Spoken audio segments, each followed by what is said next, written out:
today. Today is our very first the property show. We're going to starting today every Thursday, 7 p.m. to 8 p.m. I know it will take some time for people to join the program, but we just went live. And our very first program, we have a guest with us today. And the whole idea of doing this program is to help out the buyers, sellers, and tenant landlords and the professionals to answer their questions they might have in order to do their real estate transactions. And we'll be doing this every week. Every week we will have a different professionals on our webinar to ask our questions, and we'll be announcing way ahead of time, week before that, who's going to be the next event, next program guest. So this week we have very well known in our community, Mr. Omar Hassan Al Zahid. He's a barrister and solicitor with Omar Professional Law Corporation. And we're really happy to have him here with us today. And I really want to thank Omar for being here today. I'm going to bring him into the stage. Hi, Omar. How are you? I'm good, Sabbir. How are you? Good. Thank you. Thank you. Thank you for joining us this webinar. And I really want to thank you from bottom of my heart that our very first program starting with you. And we're really honored to have you. So it will be an ongoing process for us every week. So Omar, to begin with, I would like to ask you, just tell us a little bit about yourself and your journey in the real estate law. First of all, I'd like to thank you and the Dream Valley team for starting this show, the property show. It looks like it's going to be an unique show because I have never heard any brokerage doing any show like this, and it's a live show. So one of the good things about it is that the clients or prospective buyers or sellers, they may have directly engaged in this live show and they can ask questions. Sometimes if you want to bring a lawyer and if you want to meet a lawyer, you need to pay money, but here it's going to be free. You can have unlimited questions and that a lawyer is ready to answer. So thank you so much for inviting me as well. I think I'm the first person on this show. The question you have asked, that how I came into law and how I became a real estate lawyer, right? That was your question? That is right. That is right. Yeah. So the first thing, I became a lawyer, I think, because of my dad. My dad is a lawyer.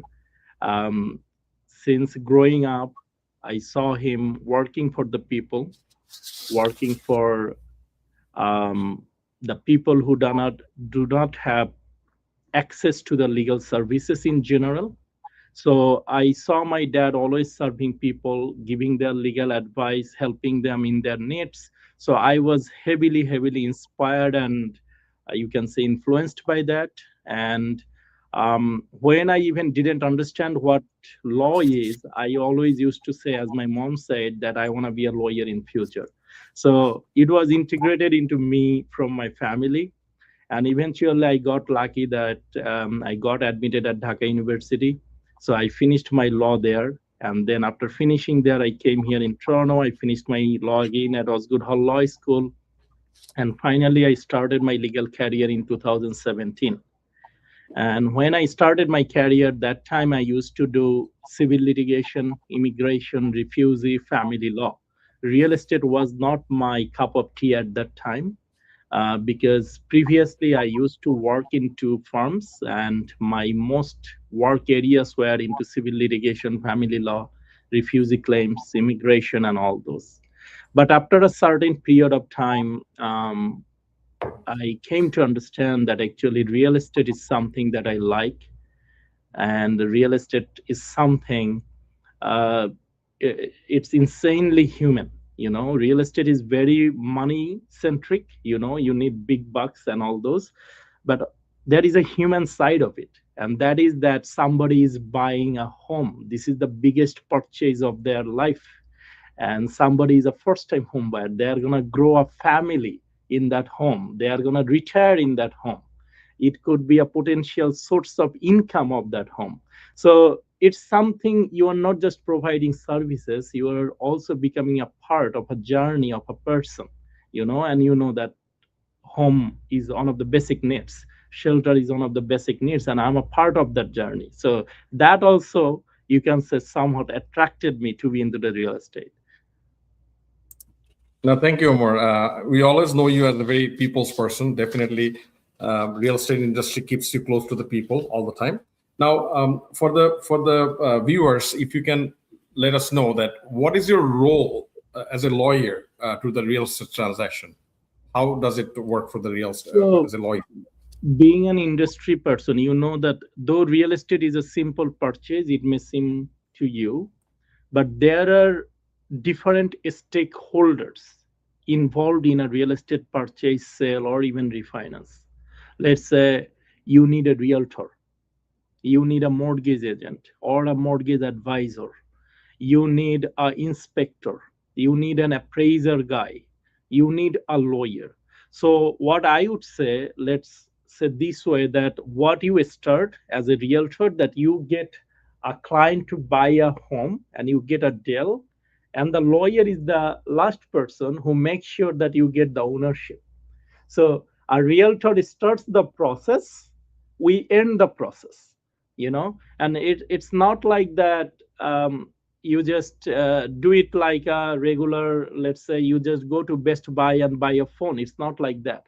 It is a huge process. First, you will have to go into the inventory, you will have to go through all these listings, you will have to spend time with your realtor to buy the right location, right price, you will have to check your financing and all those.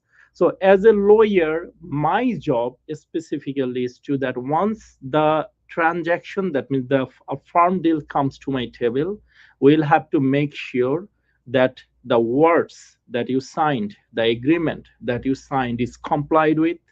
We'll have to do some basic jobs. One of them is title searches, making sure the seller who is selling this property is the right person to sell this property. Your property is free of encumbrances like mortgage, liens, any unsecured debts, or any work orders, or any property taxes, and all those. I will have to make sure that the identity fraud doesn't happen.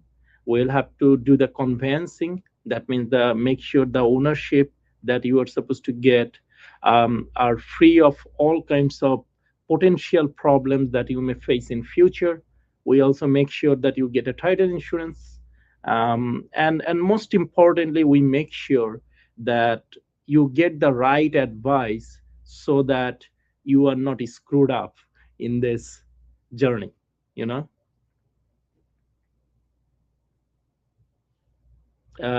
mute. I'm sorry. Can you hear me now? Yeah. Yeah, yeah. So thank you for the very well explanation of lawyer's role. But your suggestion to our viewers, what stage, as a buyer or seller, in what stage they should see a lawyer or they should start the conversation with the lawyer? Right. So let's say this. In general, people's idea is that lawyer is the last stage of the journey. Journey means the buying of a home or selling of a home. But there are certain things that we generally suggest, but people do not follow. One of them, let's say, if you want to sell a property, you should contact a lawyer when you are planning to list this property, or at least when you are ready to accept an offer. Why I'm saying that? Because when you accept an offer, that time you set a closing date, a completion date. You don't know whether there is any title issues in your property. You don't know there is any work order in your property. You don't know if there is an unsecured debt that may delay your transaction and potentially expose you to consequences like paying penalties, paying other costs, or it can delay your, fail your whole transaction if you do not have a, let's say, discharge of the mortgage that may happen in 1980. So our suggestion is that, particularly if you are selling a property, you should contact a lawyer, make sure that you are ready to provide a clear title to a potential buyer. 99% case people don't do that because they generally rely on their real estate agent. They get the closing agreement signed, and then they come to a lawyer, and that time they may discover that, oh my god, this is the issue my property has. And then I can give you one particular example. Recently, one of my close you can say client, because we became very familiar, she sold her property. Her son died. She does not want to live in this property anymore. So she just asked the listing agent, listed the property, and sold it. Okay. The lady forgot that her son had 1% ownership there. So that means you need a probate, appointment of estate trustee. Now, also, for some reason, the listing agent didn't notice that. The listing agent accepted an offer, closing within 45 days or 30 days.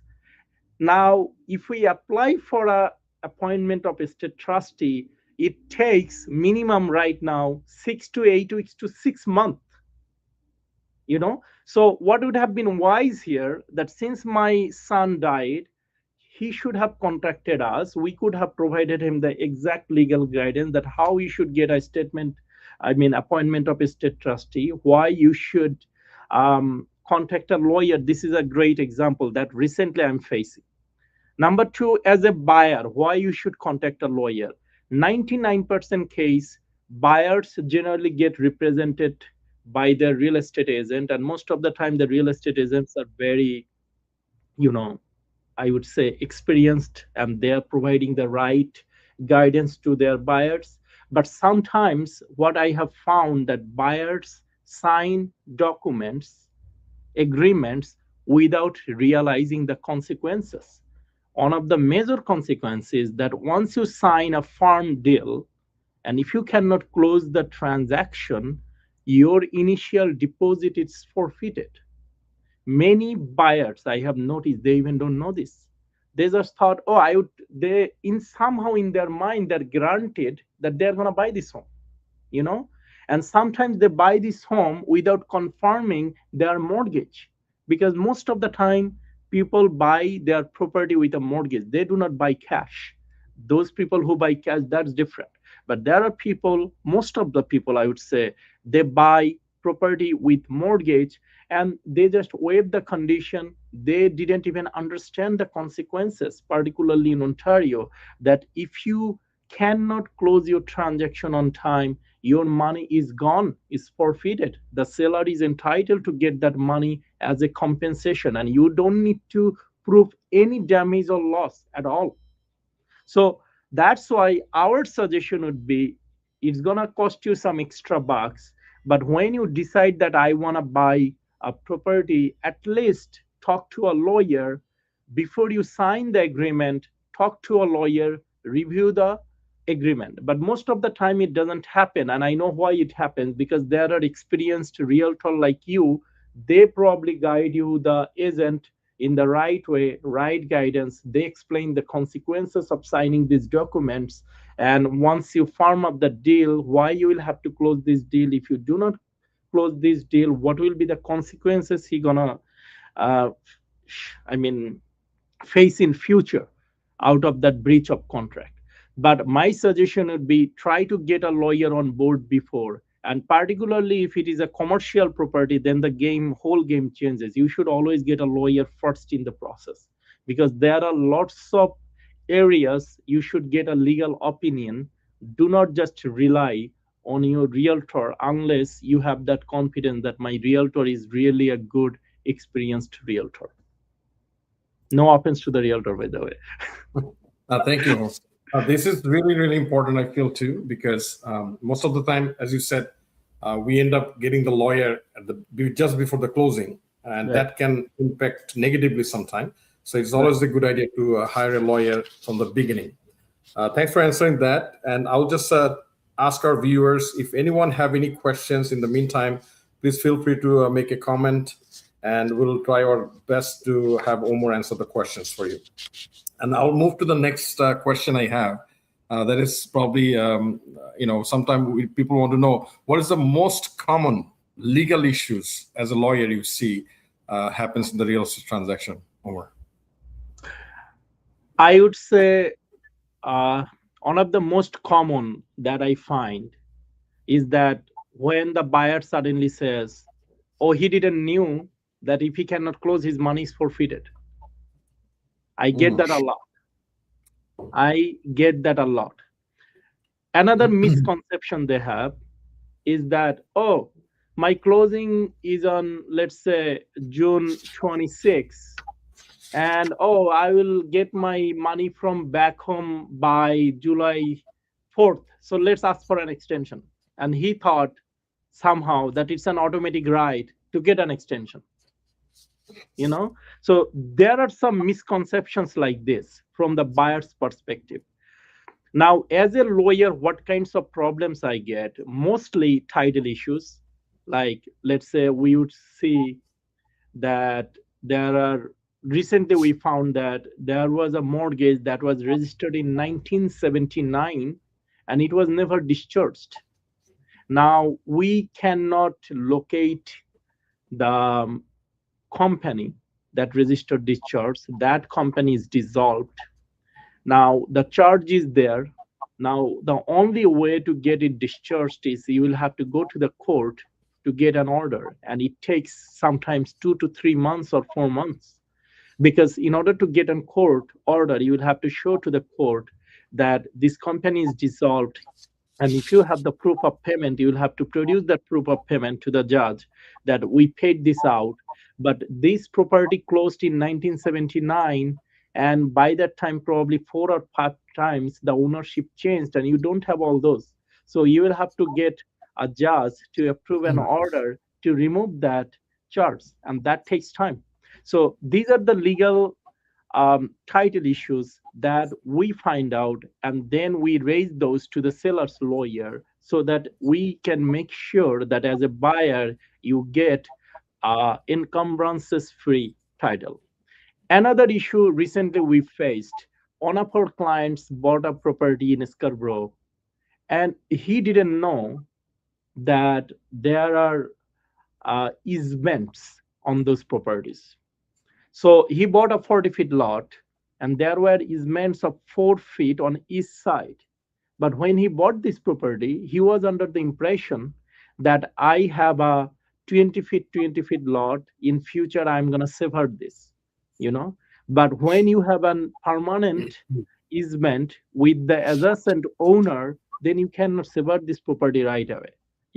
So there are some technicalities like this. Now, what happens is that when you farmed up this deal, you were unaware of these easements, or you didn't understand what is subject to and together with the description.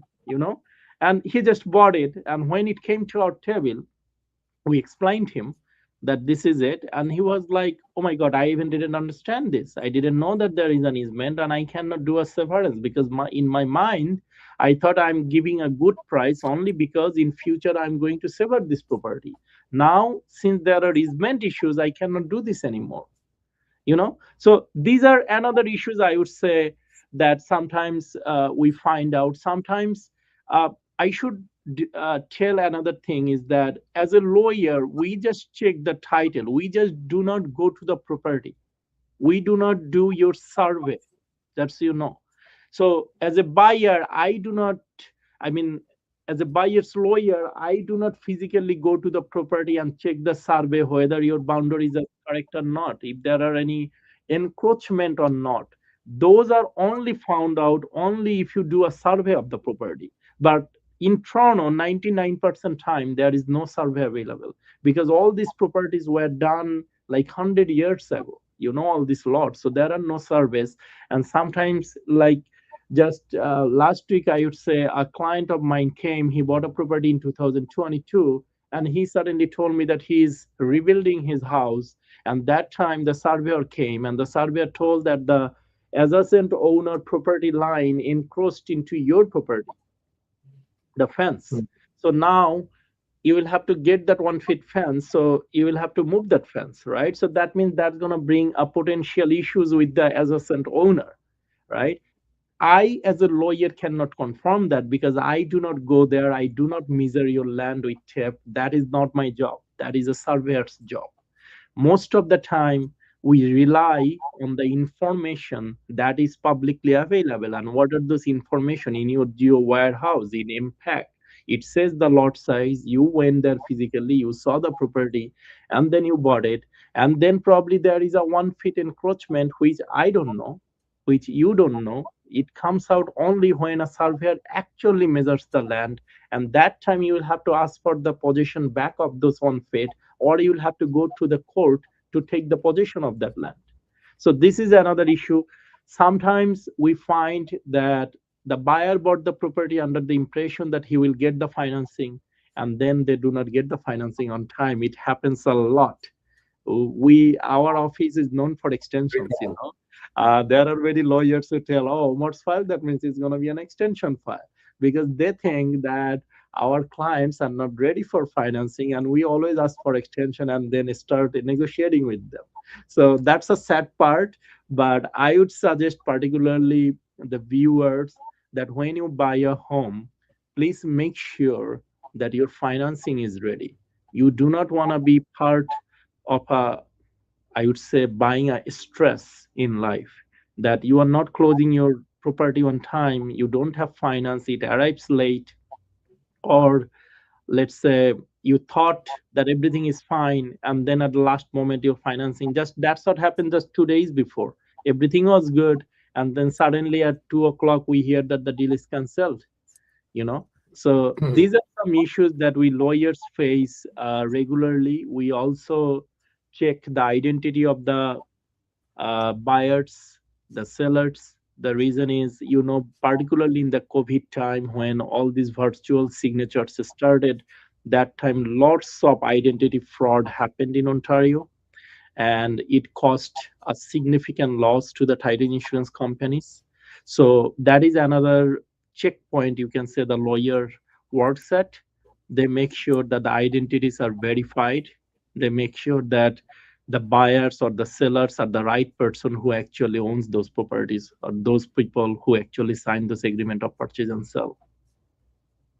Thank you, Omar. Just a follow-up question to the answer that I just gave.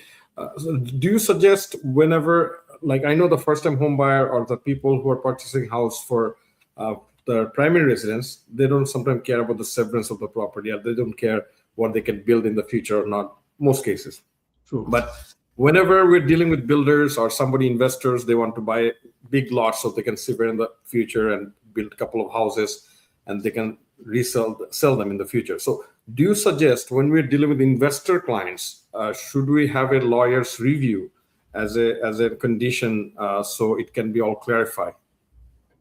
That's a good question, actually. So when you deal with a first-time home buyer, the ball game is different. When you are dealing with an investor, the whole ball game is completely different. Why I'm saying that, as a first-time home buyer, if I buy this home as a principal residence, that means I'm gonna live in this home. This is gonna be my sweet home, and I'm gonna just pay my monthly mortgages. I'm just gonna pay my, let's say, utilities. I'm just gonna pay my property insurance. I mean the home insurance, and that's it. But when you are buying a property as an investor, then it's completely a different ballgame, because that time there are many legal issues you need to know, from not just legal point, from the accounting perspective, from the business decision as well. Let's say if you buy a home in Toronto, and then you went there and you were under the impression that this property has 2 units. One is in the basement and one's in the main floor, and I'm gonna get, let's say, from the basement 2,000 and from the main floor 3,000. So I'm getting $5,000, and then I'm buying this home with 1 million, and my mortgage is covered by this $5,000. But then it suddenly comes out, your neighbor complained to the city, and the basement is not legal.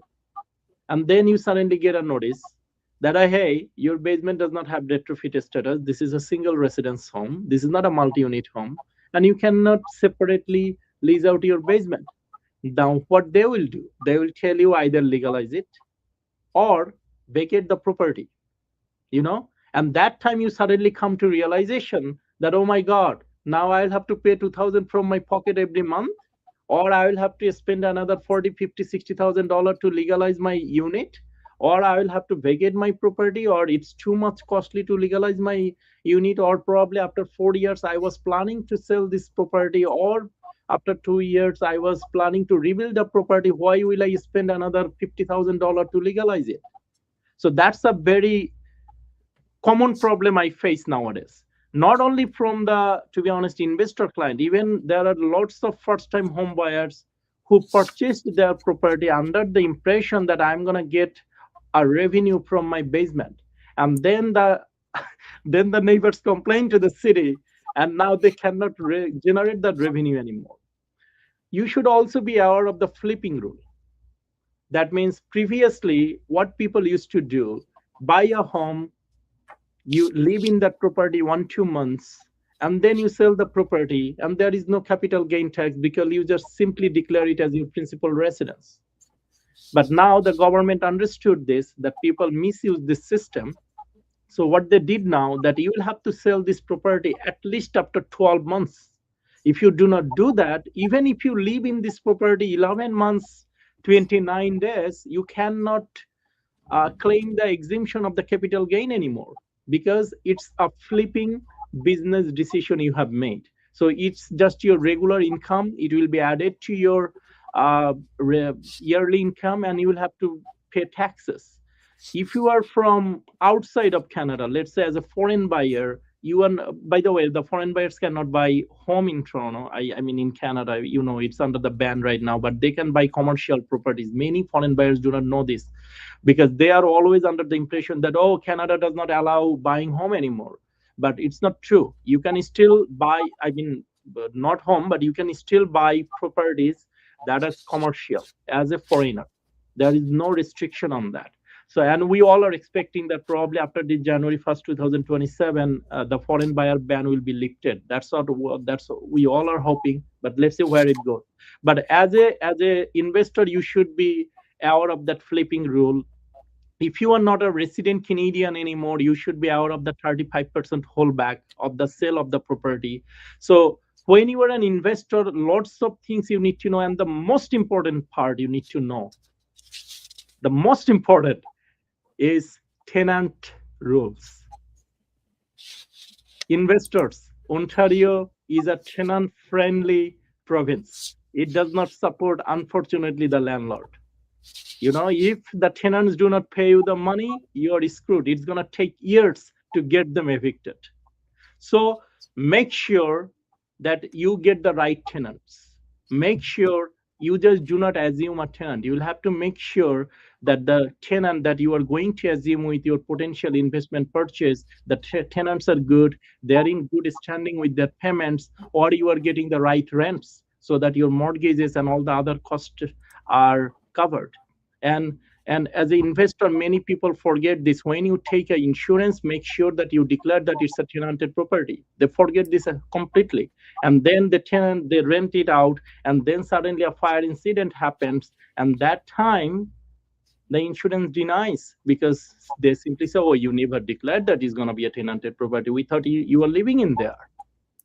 So as an investor, these are the, I would say, precautions that you should be aware of, and you should consult a lawyer so that you understand what you are getting into. Absolutely. Very well said, Omar. While you're saying this, there's a couple of questions came through. One from, I'll put on the screen. This is from Onik, very well known in the community as well, our younger brother. So he asked, he said, much respect to both of you for hosting this seminar. My question is, in your experience, what's one thing that separates a great buyer's agent from an average one when representing the first-time home buyers? I don't know if it's a legal question, but Omar can answer that. I would say integrity. Just don't go for commission. Make sure your first-time home buyers have the capacity to run the home finance wise. Make sure your first time home buyer has the down payment and closing cost. Make sure your first time home buyer know the consequences of signing a firm deal. Make sure your first time home buyers know that if they fail to close this transaction, their initial deposit is going to be lost and forfeited, and potentially they are going to be exposed to litigation. Unfortunately, with all due respect to the realtors, many of the realtors do not explain this to their clients. They rush their clients to buy the home. They say, oh, the property is going to be out of your hand or something. Oh, don't worry about your financing. I will make sure you get it done. Or sometimes they say, oh, your money will be coming from Bangladesh. That's fine, but this property is gone. Let's close this. You have 20, 30, $40,000, just make a deposit. Let's get this done, and then we'll bring the money from back home. No, don't do this. Don't do this. This is not worth. Rather be upfront, tell, bring your money from back home, show me in your account, then I'm going to spend time on showing the property to you. I do not want to buy stress for you, not for you, for myself as well. Don't do this. Simple. Don't put these innocent buyers into this trouble in the name of big dream of having a home in Canada. Don't do this. It's not worth. Absolutely. And it is very, very, very important what Omar said. We have to care about our buyers because they're depending on us. And you become a good realtor when you actually care about your client. You have to put yourself in their shoes so you understand exactly the consequences they're going to face. Right. Also make sure that the financing is ready, not just down payment. That's Absolutely. also important. And no Talk private to a loan. mortgage agent or a mortgage advisor first before you even go for an offer. You just need to know how much he can afford. That's very important. Or how much he can qualify for a mortgage for. Absolutely. Thank you, Omar, for answering that. We have our Kazi Tanvir Bhai asked a question. Not question, he asked you to please, if you can talk about something about zonings. He would like to know about zoning issues. Briefly. The zoning issues, so let's say, this is how I put it. Zoning simply means the use you are intending to use for, the property you are intending to use for has the exact legal authorization or legal permission to use it for. In other way, most of our residential homes are for residential purposes. That means for living in there. You cannot use your residential home for commercial purposes, though you can use it as a home office for tax purpose. That's a different case. You can use it as a home, but you cannot allow a residential home to be used for business like we do in Bangladesh. Like we just lease our apartment to some office in Bangladesh, but in Canada this is highly regulated. So let's say if you have as I was telling you before, if you have a single residence home, it means it's a single family home, brother. It's not a multi-unit. Though you have a basement, but you are not authorized to have two families there. There is a zoning issue because your zoning doesn't permit. Your zoning permit only single family residence. Your zoning doesn't permit two units there, or your zoning doesn't permit rooming house. For the rooming house, you have a different requirement. If it is a commercial property, you will have to make sure that the property is complied with the zoning bylaws of the city. I can tell you one example. One of our clients, very well-known person, bought a convenience store in Scarborough, and then at certain point he suddenly came to know that the city does not have even the permission to run a convenience store there. So what happened here? The city notified the convenience store owner that you cannot run this show. He just deceitfully sold this convenience store to a new owner, and then he disappeared. And then the new guy got again the same notice from the city. Now our guy is a good guy. He does not want to lie to a future buyer. He does not want to sell this property saying that, oh, it's a convenience store anymore. So that's why you need to be make sure that the intended purpose of use of the property that you are going to buy for has the zoning approval. This is super important. You need to make sure that there is no work orders. These are important because if there is any work order, then you will have to make sure that that work order has been fulfilled or has been met, and it may cost hundreds of dollars to thousands to $100,000. You never know. Thank you, Omar. One more question from Mr. Dulal Bhomik, known to the community as well. Can you read the question on the screen or you cannot see? I'm not sure. No, so Dulal Bhomik said, "Hi, I have a question. Before showing properties, I usually take my buyers to a mortgage agent. The mortgage agent reviews everything and confirms that the mortgage should be approved. However, after the buyer purchases the property, the mortgage runs into issues close to the closing date. In this situation, what should we do? Could you please advise on the best way to handle this? Thank you." Well, so here is the thing. Mortgage can be cancelled for many, many reasons. Now, I'm not sure we should be upfront about this in this talk show or not, but this is how I should tell this, that take your take your buyers, potential buyer, to a mortgage agent and get a approval from that mortgage agent. In other words, and that's how it should be, by the way. Get a approval from your mortgage agent. Your mortgage agent can provide that approval through his brokerage pad because he knows that the potential buyers qualifies for the mortgage. His income is enough to qualify for a certain amount of mortgage, and based on that, he can give you a letter. Also, you can actually apply for a pre-approval to the bank, and then the pre-approvals may say, you know what, based off your income and everything, you are qualified to buy a property up to 800,000. So then you tell your client, you know what, we are not going to go above 800,000 because you do not qualify for that. So make sure that you do those with your clients. Go to the mortgage agent, any brokerage, or go to a bank. Make sure that he qualifies for the mortgage, get a pre-approval, and then you buy the property. And if your situations do not change, the bank won't say no to you. That's a rare case. That doesn't happen. The only problem it happens, the bank may say, we are not going to rely on this pre-approval anymore because the information you provided me do not support the documents that you provided me.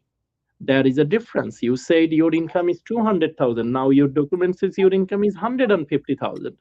So that's a problem. Or you may lose the job suddenly. At the last moment, you suddenly may go for EI. You don't know that. So there are situations where the lenders have the right and authority to cancel your mortgage approval. But my suggestion would be go to a bank or a mortgage agent, get a pre-approval or get an approval by the mortgage agent in writing, and then spend your time to show the property to the purchasers. Absolutely. Thank you, Omar. And also we had Atul Arifuzahan Bhai. He said pre-approval, as you mentioned, which is very important for any purchase where we don't follow that standard basic rules sometime, but these are very important. And Farid Hakapa mentioned that it is sometime buyer also hides so many things from mortgage agent. In that case, lots of time deal cannot close, which is very, very true. So you have to be very careful as a professional in that. So to Faridap, I want to say this only happens because they do not ask for the documents.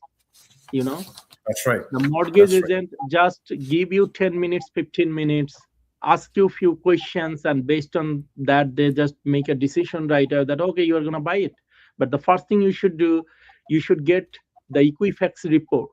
You should know actually what is going on into this person's credit history. Does he have 2 cars? Does he have to own BMW and because that's what happened to one of our clients, you know. So these are important. That's why we always say it's very important to guide them through the right process and Right. from the beginning. And as a professional, as a realtor, it's all of our job to make sure that You should we ask guide for them the properly. notice of assessment before telling your client that you are qualified mortgage, right? Ask the notice of assessment. Ask the your Tion general. You ask if you get a job, ask for the job letter. You know, so we do not do those basic due diligence sometimes, and that's why we get into this trouble. Thank you, Omar. I would like to get to the next question. Sometime we face this with the new buyers and the first-time home buyers.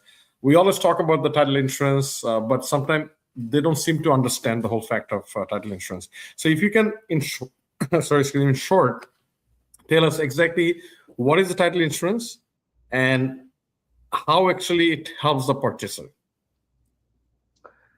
So you are absolutely right. Sometimes some clients come to us and they tell us that I don't want to buy a title insurance, you know.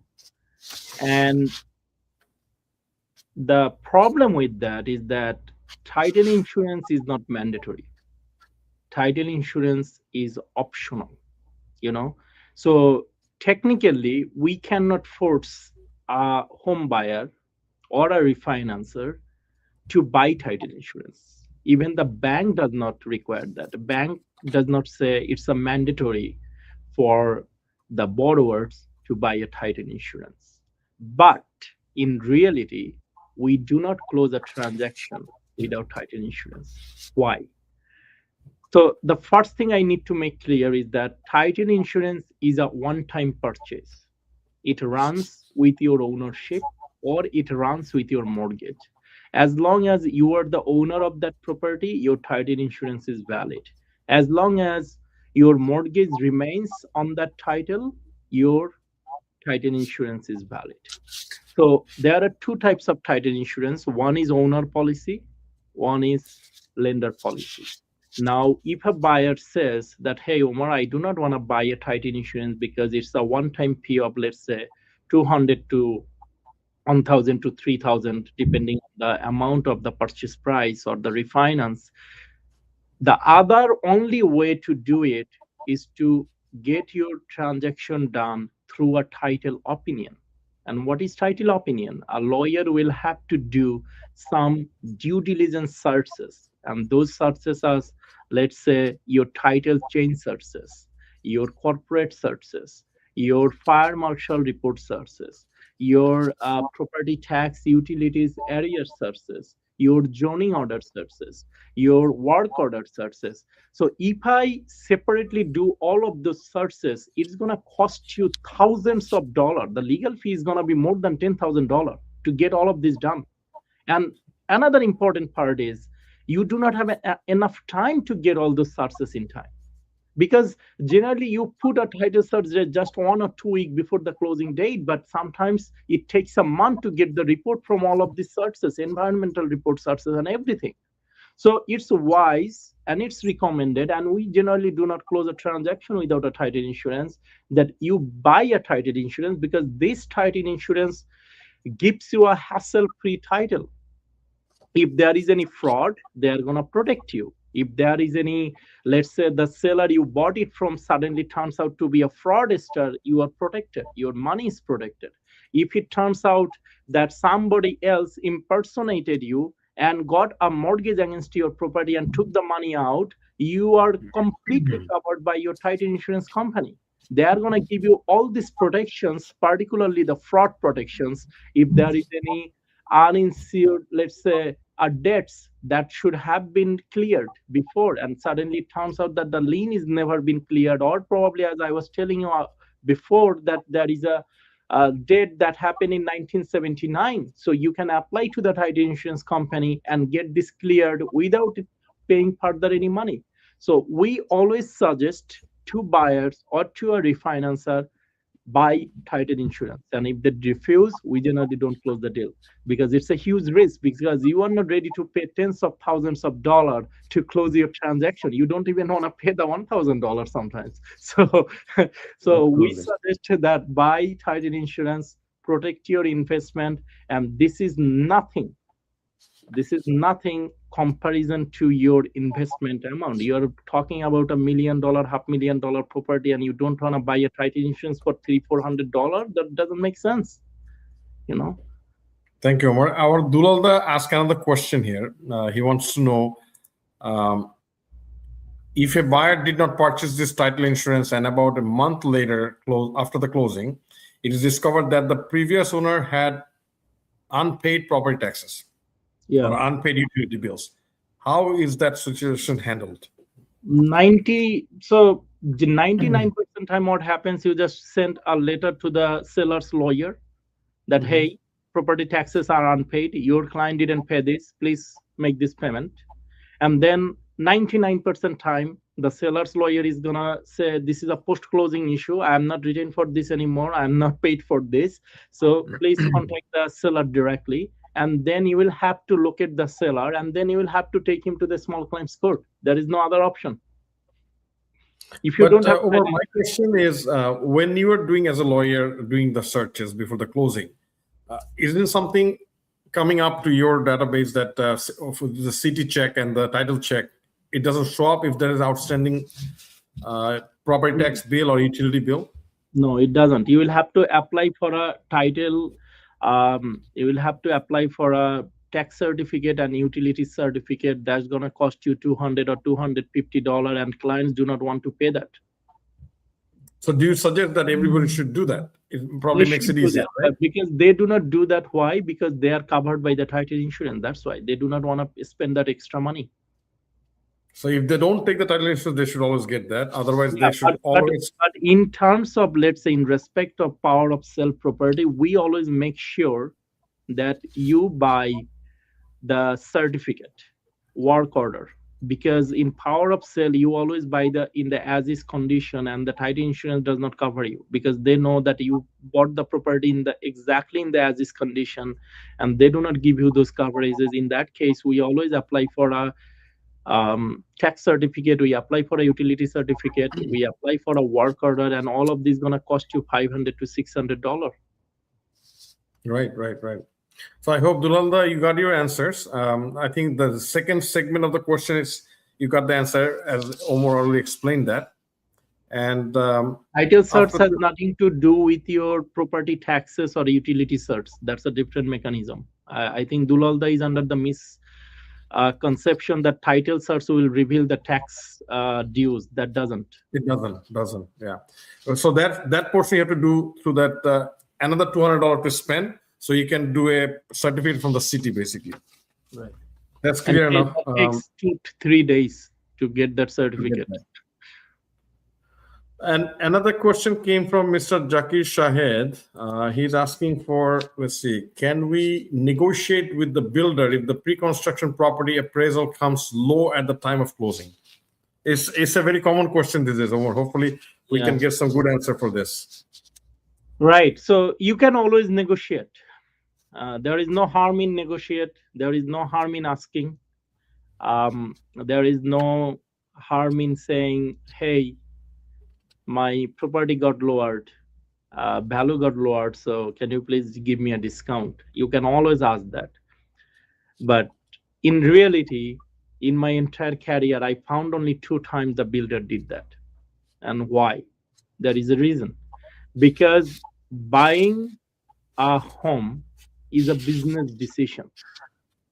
Let's say, particularly in 2021 and 2022, you may remember, we used to say, if you want to buy an expensive home, come tomorrow, you are going to pay extra $50,000 for this same home. You remember? So what happens here is that sometimes you buy a home condominium for 500,000. Now your market value says now the property value is 700,000. Now, can the builder say, oh, I sold it for 500, but now the property got appreciated, you will have to return me that 200,000? They won't. Will you do that? They don't, because it's a business decision. It's a contract. They simply term it as a contract. This is what you agreed for. This is the price you thought is the right price, and you took a decision and you took a risk. You bought it. Now the property value came 200,000 lower. That's the risk you have taken. Now you will have to pay me the 500,000 that you agreed for. I don't care if the current value is 300,000. Now, if you ask me that why the builder do not reduce their prices, the reason is, by the time you buy this pre-construction, you have probably deposited 10, 20, 15% or 25% of the purchase price. So probably you have made a deposit of, let's say, 100,000. And they are automatically entitled to take that money. They even don't need to go to the court for that, because that's how they structure their contract. That the moment you are in breach of contract or you fail to close this transaction on time, the money is forfeited in favor of the builder. So what the builder does, they already get that $100,000 without any hassle. Then why they will lower your property value? What is their benefit? Nothing. Now you can say, oh, you know what? I'm gonna sell this property for 300,000. So then there is another $100,000 loss that the builder is gonna take. So then what the builder is gonna do, because technically the builder now got 200,000 loss, but 100,000 is already taken from you as a deposit and eventually been forfeited. Now they are going to come after you for that $100,000. So their risk is now only for $100,000. But if you are saying that, oh, you know, the property value went down and now you'll have to sell me for 300,000, they are taking a loss of 200,000. Why they will do that? There is no reason for that. It's a business decision. You know, it's not an emotional decision that you are negotiating with your brother or sister. So it's a different thing there. No, very well said, Omar. Atul, I had another question about the title. We're going back to the title again. What title search exactly finds? If you can tell us. Title search exactly finds who is the exact owner of this property. The title search exactly finds if there are any liens or mortgages. The title exactly finds out the legal description. And then you will have to match that with the land that you are buying for. Does the legal description actually matches the land that you are buying? It also shows if there is any previously undischarged debts, liens, tax arrears, or mortgages. It also shows if there are any easements, if there are any, I would say, defects in the chain of title. In other words, it's a, let's say, the property says Sabbir Khan is the owner in 1995, and suddenly it shows Omar Zahid is owner in 2000, but it does not show when Sabbir Khan transferred the property to Omar Zahid. That instrument is missing. And that used to happen a lot, particularly when the transaction used to happen in the registry system. But now it's land titles. So it happens, it doesn't happen anymore, to be honest. But it used to happen, that chain of missing of chain, you will find that a lot in the registry system. So that's what the title searches do. Thank you, Omar. I have one quick question personally. I have one of our agents recently faced that issue, actually. One of the purchases that he made, and after the purchase, he found out, the owner found out that there was a bylaw enforcement on the basement. I think you already talked about it, but that's the work order.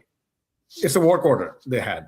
So how the title insurance gonna, is there any possibility that it will cover, or what is the consequences? If you have a work order registered on title, then definitely you are not going to close this transaction subject to that work order, right? You're not going to do that. It wasn't, I believe it wasn't there in that particular case. So then your title insurance covers that. Covers that. And is it generally covered 100%?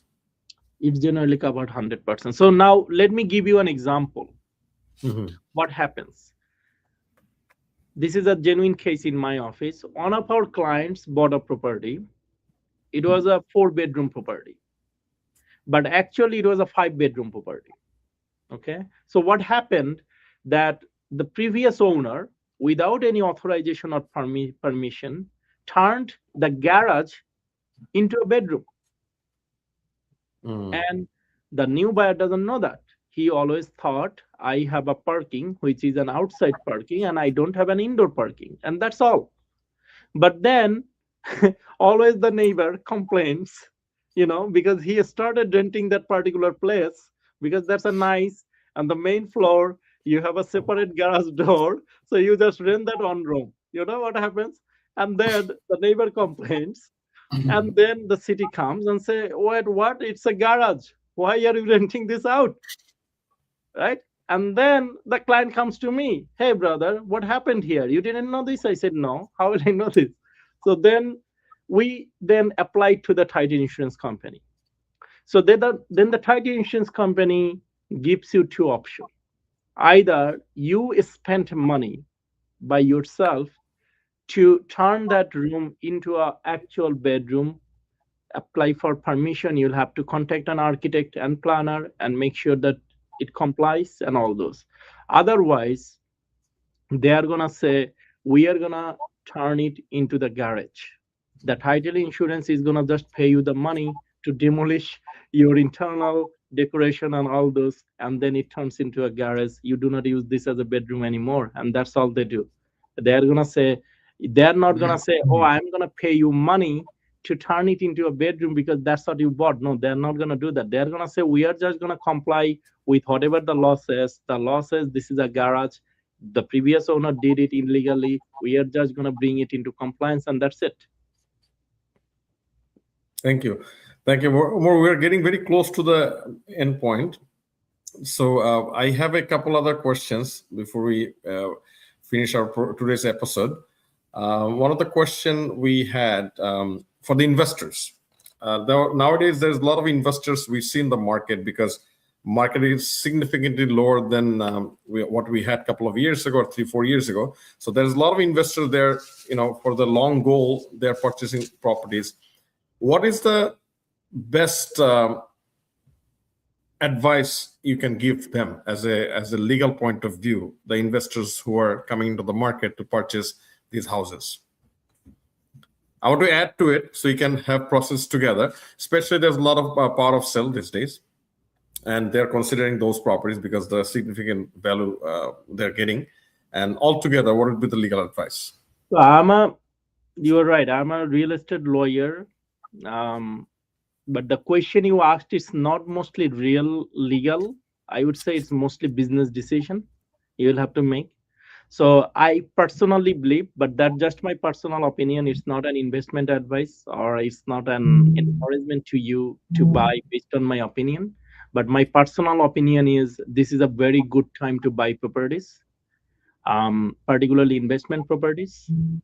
But when you buy it, you should know the Ontario residential tenancies law very well.